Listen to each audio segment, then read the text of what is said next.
क्योंकि मेरे जन्म का उद्देश्य है श्री राम काज को पूर्ण करना। श्री राम काज को पूर्ण करने के लिए अगर मुझे अपने प्राणों की आहुति भी देना पड़े ना तो मैं दे सकता हूँ। अगर मुझे अपने ये शरीर को त्यागना पड़े ना वो भी त्याग सकता हूँ, क्योंकि मेरा जन्म का उद्देश्य है, लक्ष्य है, कर्तव्य है। श्री राम काज को पूर्ण करना है तो करना है, जैसे भी करके। आज मंगलवार है, महावीर का वार है, जो भी सच्चे मन से ध्यावे उसका बेड़ा पार है।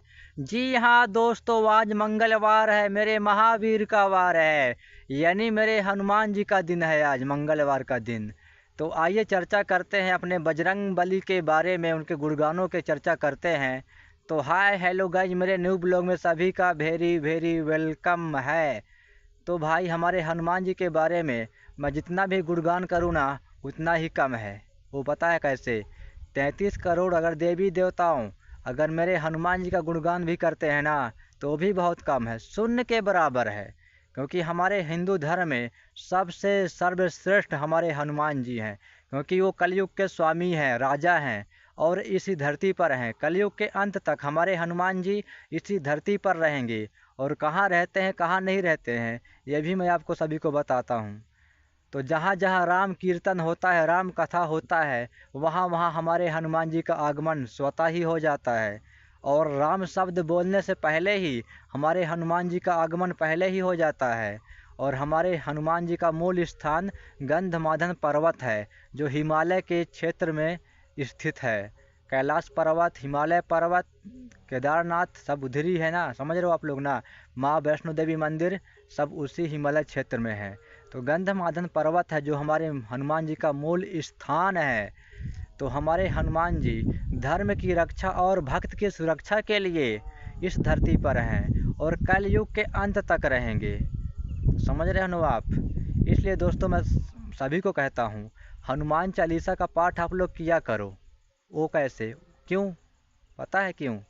अगर किसी को भूलने की बीमारी है, पल भर में भूल जाता है, याददाश्त कमज़ोर है, तो हनुमान चालीसा पढ़ना चाहिए, क्योंकि हर चीज़ का दवा हनुमान चालीसा है। आपको जो भी चाहिए, कुछ भी चाहिए, हनुमान चालीसा का पाठ आप लोग किया करो। दिन में 1 बार कर लो बहुत अच्छा है, 5 बार कर लो, 3 बार कर लो, 7 बार कर लो, सुबह शाम कर लो एक पाठ, वो भी बहुत अच्छा है। अगर इतना भी नहीं आता तो 3 चौपाई कर दो, दोहा चौपाई कर लो, आपका है भाई। अगर आप इतना भी नहीं कर सकते तो राम नाम तो जप सकते हो ना। राम नाम जपा करो, क्योंकि राम नाम सत्य है, एक ही है, समझ रहे हो ना। जब मौत होता है तो मृत्यु सत्य मानते हैं और राम नाम भी सत्य है, समझ रहे हो ना आप। सत्य है कि राम नाम है और मृत्यु है, हो जाता है, ये भी सत्य है ना। और आप लोग समझिए मेरे बातों को। तो हमारे हनुमान जी बहुत ही बड़े महादयालु, बड़े ही महाकृपालु हैं, क्योंकि वो रुद्रांश हैं, शिवांश हैं, भगवान शिव के 11वें रुद्र अवतार हैं और प्रभु श्री राम जी के परम प्रिय भक्त हैं और भक्त शिरोमणि हैं। हनुमान जैसा भक्त न कहीं हुआ है, न कभी हो पाएगा चारों युगों में, क्योंकि हनुमान जी हमारे सर्वश्रेष्ठ देव भी हैं, भक्त भी हैं। समझ रहे हो ना आप। हमारे हनुमान जी वानर हैं और हमारे हनुमान जी के बहुत सारे नाम हैं।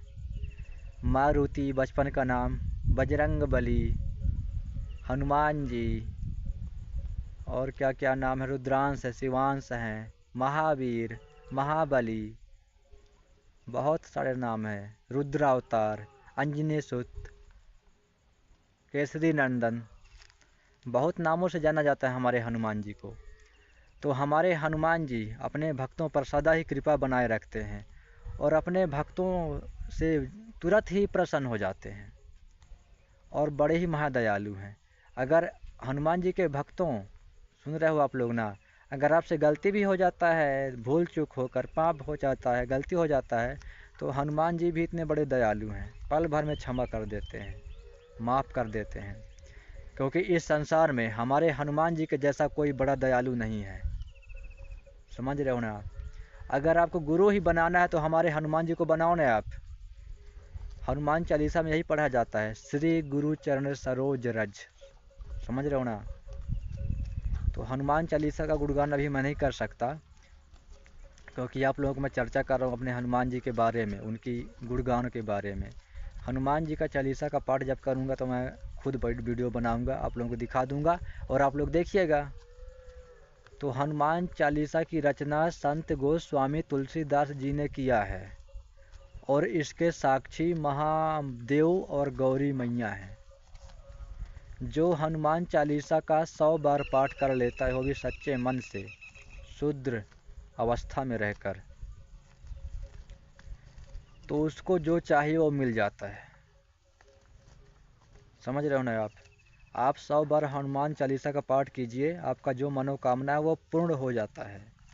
समझ रहे हो ना, क्योंकि हनुमान चालीसा मंत्र है, शक्ति है। हमारे पूरे भारत में सबसे पढ़ा जाने वाला है तो हनुमान चालीसा है। हर व्यक्ति हनुमान चालीसा पढ़ना चाहता है, क्योंकि इतना सुकून है, रस भरा है पूरा ना। प्रभु राम जी का चरित्र के वर्णों के बारे में बताया भी गया है, लिखा भी गया है, और हमारे हनुमान जी के बारे में इतना गुणगान है कि आप क्या बताएं। असंभव कार्य को संभव में बदल देते हैं। उनके लिए ऐसा कोई भी काम नहीं है जो पूर्ण न कर सके। वो तो जो चाह लें वो कर सकते हैं, क्योंकि वो सक्षम हैं हर कार्य को करने में। हमारे हनुमान जी सक्षम हैं हर कार्य को करने में, जो चाह ले वो कर सकते हैं, और ऐसा कोई कार्य नहीं जो वो न कर पाए। कवन सो काज कठिन जग माही, जो नहीं होई तात तुम पाही, है ना। ऐसा कोई काम नहीं जो हमारे हनुमान जी से ना हो सके संसार में।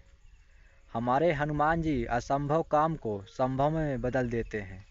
इतना पावरफुल है, शक्तिशाली है, अतुलित बल के स्वामी है। उनके बल का ना कोई सीमा है, ना कोई वो है था। और जितना भक्ति भी है उतना शक्ति भी है। और प्रभु श्री राम जी का नाम उनका बहुत ही प्रिय नाम है।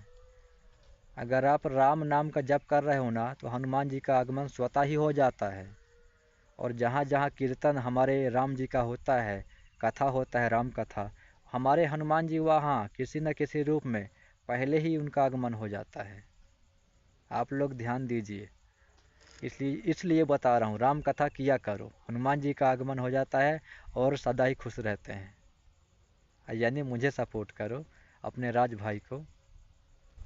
तो बने रहना ब्लॉग में। कुछ ट्रेंडिंग टॉपिक की बात करते हैं, क्योंकि सावन का मौसम है, तो महादेव का दिन आया है पूरे सावन में।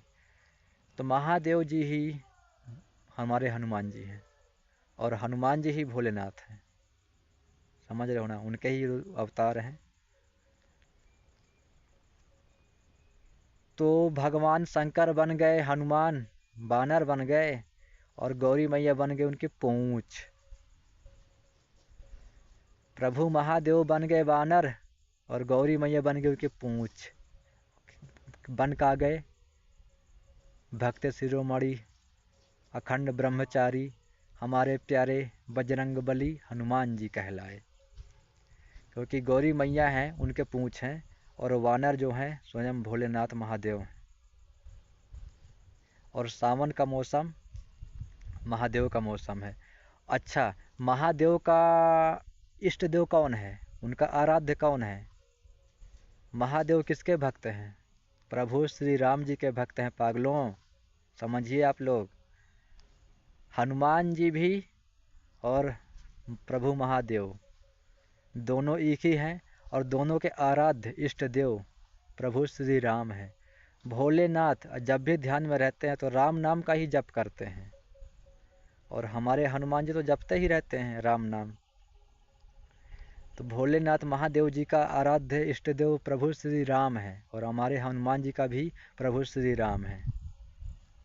तो जितना भी आप राम नाम बोलोगे, प्रचार प्रसार करोगे, उतना ही आपका बढ़ोतरी होगा, बढ़ोतरी होगा, और भविष्य सुधरेगा, और अच्छा जीवन यापन होगा, सब कुछ आपका सुखमय होगा। क्योंकि मेरे जन्म का उद्देश्य है श्री राम काज को पूर्ण करना। श्री राम काज को पूर्ण करने के लिए अगर मुझे अपने प्राणों की आहुति भी देना पड़े ना, तो मैं दे सकता हूँ। अगर मुझे अपने ये शरीर को त्यागना पड़े ना, वो भी त्याग सकता हूँ। क्योंकि मेरा जन्म का उद्देश्य है, लक्ष्य है, कर्तव्य है। श्री राम काज को पूर्ण करना है तो करना है, जैसे भी करके। तो भाई आप लोग राम नाम का प्रचार प्रसार करते रहिए और राम काज को पूर्ण करने में मेरा योगदान दीजिए, सहयोग कीजिए। तो ठीक है, मिलते हैं नेक्स्ट ब्लॉग में भाई दोस्तों। अब ब्लॉग को यहीं एंड करते हैं। जय जय श्री राम, जय जय सिया राम, बोलो सियावर रामचंद्र की जय।